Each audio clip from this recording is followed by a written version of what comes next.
Yeah, no, I think in general it was a great leg, a lot of fun, very very light, very tough in some situations on the race.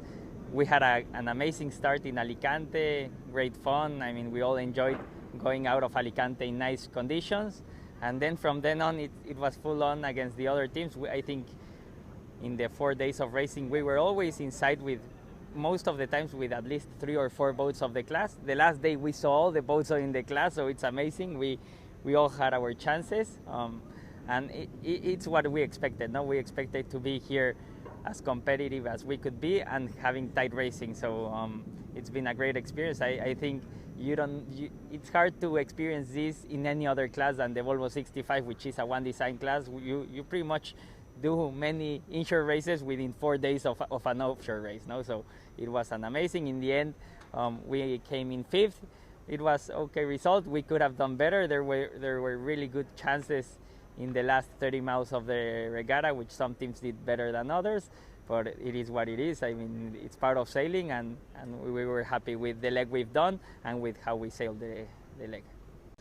Well, there were some tough moments. I remember going into one of the small islands in, I think this was Cabrera, close to the Balearic Islands, and we were within, I think, half a mile of Mirpuri, and we just didn't have the right conditions. We went into a hole and we just saw the whole fleet pass by us when we were in a very strong position. No, that sent us to within 1 hour we were in last place from being in second place, and then it put us on the back on the fleet, but also it made us work harder than to start coming further in front of the fleet. So it was a tough moment, but also I think we held our heads up and then fought to come back as strong as we could. In this third leg, you've had a few crewmen with you in this third Yeah, leg. no, it was quite funny because I came to lunch in Alicante one day and he was sitting in our table, so I was like, I mean, I didn't know him before. Of course, I knew of Juan Villa, but I personally had not met him. And then, so seeing Juan Villa sitting in your table, it has to be good at least, no? Even if it's for a lunch, you'll get something from it, no? And then between jokes, we said, okay, you should come racing, and then why not? And now he came to do the race with us, which I think for me is a great opportunity to have. Somehow I ended up with the two Spanish guys with the only two Spanish that have won the race. They ended up on board Viva Mexico for this last leg. So for me, it's an amazing experience, and it's, I mean, just the opportunity to meet him. And who knows, maybe hopefully working more with him in the future.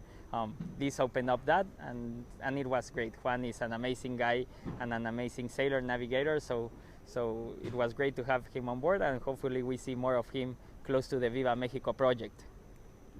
And the other to the last. Yeah, no, on this last leg, very special for me. I had the chance to sail with my father. I've done a lot of sailing with him. We've done many Transpac races, many PV races, and many miles. But this, of course, my father helped me start this project along with 3 other people who are Lorenzo Beró, who also came on this last leg with us, John Belaustigoitia and Malin Berham.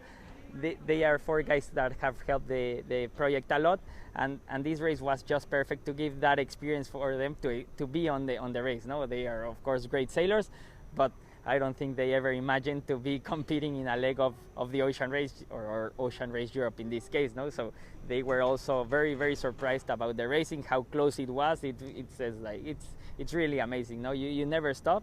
And for me, it was just great. I'm sure I'm gonna sail a lot more with my father, but this was a very special leg. And funny, you were mentioning Juan Villa before.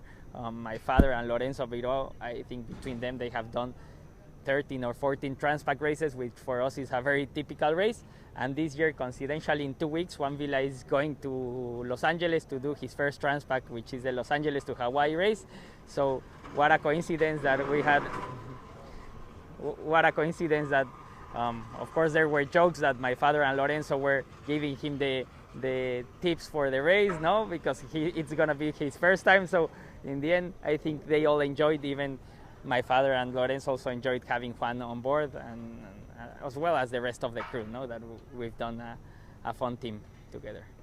Yeah, well, that's been the goal since day one of this project. Of course, with so many changes on the pandemic, Ocean Race Europe came to a possibility for us. So that came into our minds, which set us a closer goal in time, which has been great.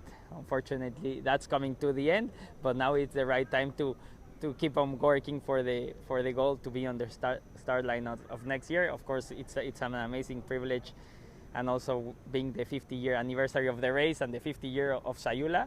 I mean, it wasn't that long ago. It sounds like 50 years, but you think of 50 years and it's quite close. I mean, we know the crew of Sayula. We've been with them in Mexico, and hopefully we have them here in the starting line. I think there's a lot of great things to come out of this Mexican project for the next ocean race, which a lot of work has to be done in the next 10 months. But after this and after being here in the Ocean Race Europe, I'm more motivated than ever to keep on going.